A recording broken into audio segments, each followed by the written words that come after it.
A new podcast started by two men from North Idaho hopes to provide critical information to families facing a common problem. What type of senior home is right for their family members? The podcast host started the project after working in the long-term care industry for more than 4 decades. And as KREM2's Taylor Vito explains, the man often saw families make uninformed but very important decisions about retirement homes. I've seen family members virtually give their money away. In his more than 40 years of working in healthcare, Tom Deutsch says he's unfortunately seen some less than ideal situations for seniors and their families. Before retiring to Rathdrum, Deutsch worked with various long-term care facilities, including retirement homes and hospice. Often, he says, families would make knee-jerk decisions about what kind of care facility to place loved ones in. And they would be overcome by the lobby, the furniture, the wallpaper, and not really understanding whether or not the facility could really meet their needs. And that, Deutsch says, could lead to expensive and life-changing decisions, including transferring a family member to another assisted living home.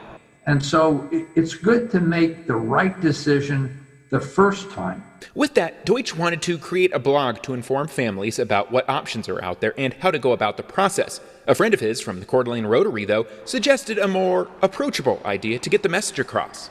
The idea of creating a podcast to help senior citizens was just kind of a natural fit for us. The podcast, It's Just Wallpaper, was born. Welcome to It's Just Wallpaper, a podcast dedicated to providing solutions for seniors and families. The name of the podcast goes back to Deutsch's experience seeing families not looking past the superficial elements of retirement homes.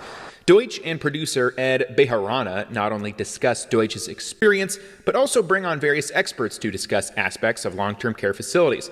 The podcast, they say, fits into their Rotarian mission of giving back. We kind of looked at It's Just Wallpaper as a way to establish a connection with somebody who understands the problems that they're going through. The podcast is all done independently by Bejarana and Deutsch and isn't sponsored. And let's really help people understand what's out there and what the resources are. So far, 10 episodes of It's Just Wallpaper are available, and the duo plan to release an episode each week. The podcast is available on several apps, including Apple Podcasts, Google, and Spotify. Taylor Vito, KREM2 News.